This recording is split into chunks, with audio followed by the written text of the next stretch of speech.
What we did today is Walk Your Child to School Day. It's very important. It's a national event that we participate in, law enforcement, and with the school system, the children. We want to encourage the kids to be safe. It's very important that they are safe, that they know the laws, they know not to talk to strangers, that they look before they cross the street. You know, we have a lot of children that walk to school in Marion County. It's important that they're safe. While you're walking, they're going to be talking to all of you about safety when you're walking, about being visible, about not talking to what? Strangers. I can't hear you. Strangers. All righty. I just want to thank everybody that came here today and volunteered their time to help our students understand the dangers that are out there, and to reinforce what they hear us saying every day and hear their parents saying, to be careful and watch what you're doing and watch out for strangers and watch for cars. Hopefully they'll take the experience they had today and put it to use if something should ever happen to them. If they're not dressed in a uniform like this, then you don't talk to them. You go straight to the school. If they grab a hold of you, how about come over here, sweetie? So let's say you're walking by this man and he grabs a hold of you. What are you going to do? What do you say? Help.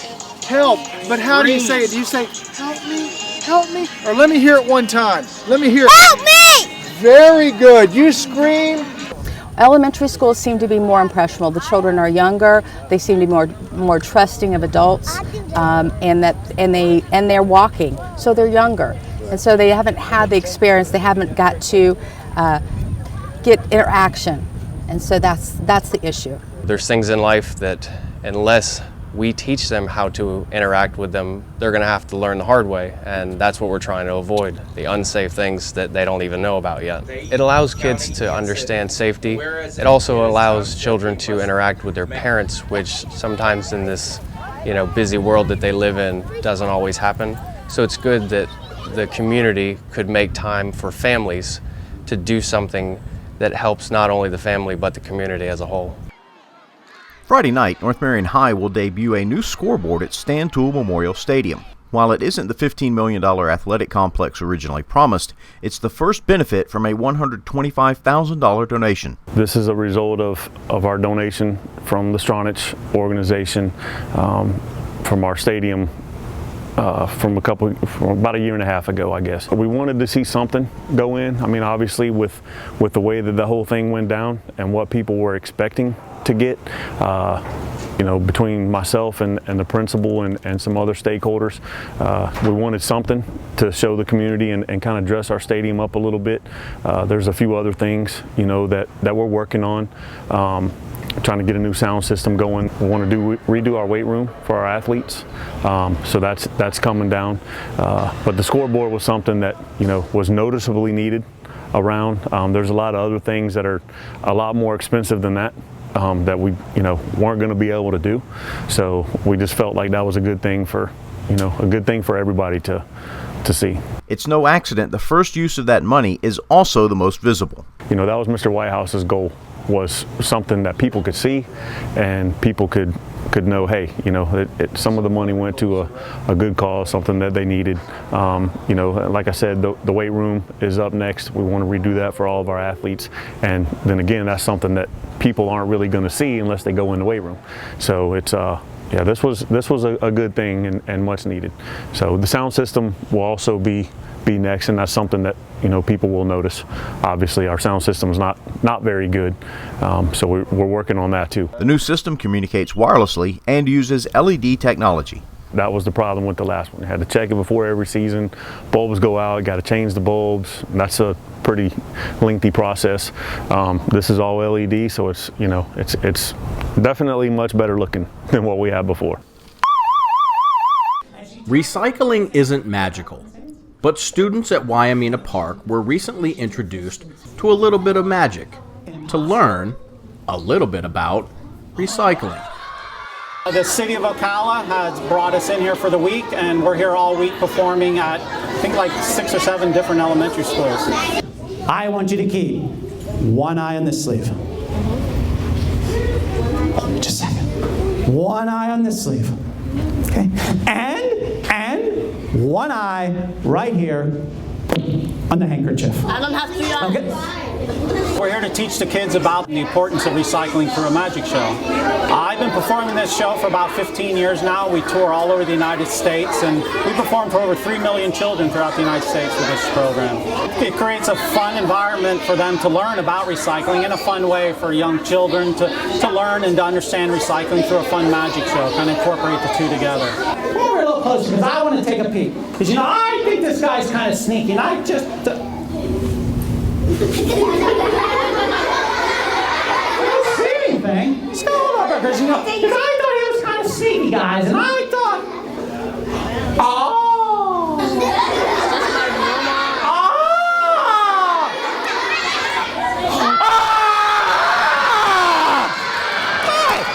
Well, we just teach them some of the things that they can recycle, just the importance of recycling, what it does to our landfills if we keep filling them up.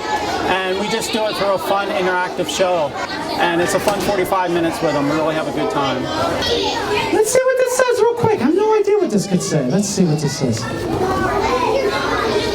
Oh, well, hey guys, it looks like we did the right thing because it says, thanks for recycling me, the end. An empty desk can lead to an empty mind. If you aren't in school, how can you learn? Marion County Public Schools has launched Attendance Counts, a campaign to stress the importance of being in class every day. Last year, over 16% of elementary students missed at least 10 days of class. At the middle and high school levels, the number is even higher. While attendance was up overall last year, nearly 19% of students still missed at least 10% of class. And it's surprising how easy that is to do. If you miss just 2 days a month, that adds up to 18 days. That's 10% of the school year. The goal of attendance counts is to raise attendance district-wide at least 2% this year. That may not seem like much, but here in Marion County, 2% is almost 900 more students in class learning. Schools throughout the district will stress attendance, and those students on the brink of chronic absenteeism will be especially focused on. You can find out more by visiting either of these websites. The links are in the description below. A Teacher to Be scholarship is a scholarship that is offered to current Marion County Public School employees that are employed in a non-instructional position. So it can be anyone from a paraprofessional to a school secretary, cafeteria employee, or even a bus driver.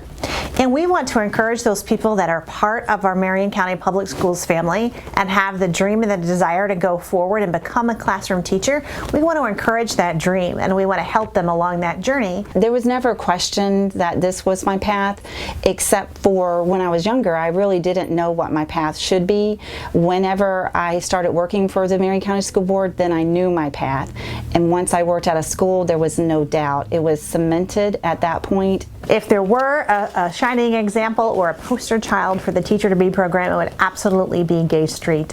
That is not only a graduate of Marion County Public Schools, but then began as an employee here and worked her way up to school secretary and then took advantage of the Teacher to Be scholarship. She went on to become Marion County's Rookie Teacher of the Year, and now, many years later, is the principal of Spar Elementary School. So Gay is just one example of the great things that can happen when our employees continue on and don't give up on their dreams. My principal had encouraged me to apply for it, but most importantly, she encouraged me to go back to school.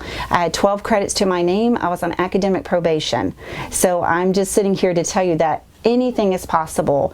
Hard work and great people leading you. She asked me to go back to school. You've got everything but a piece of paper. But at the time, I really didn't have the funds to be able to do that as well. So I applied for the Teacher to Be scholarship, was awarded that from people that I didn't know. From a group of people who believed in me, who thought I was going to do something and to become a teacher, and I did, and I appreciated all of that, and I couldn't be sitting here today if it wasn't for that support and that help along the way. We know that it can be awfully difficult to afford college, to afford your books, to afford tuition.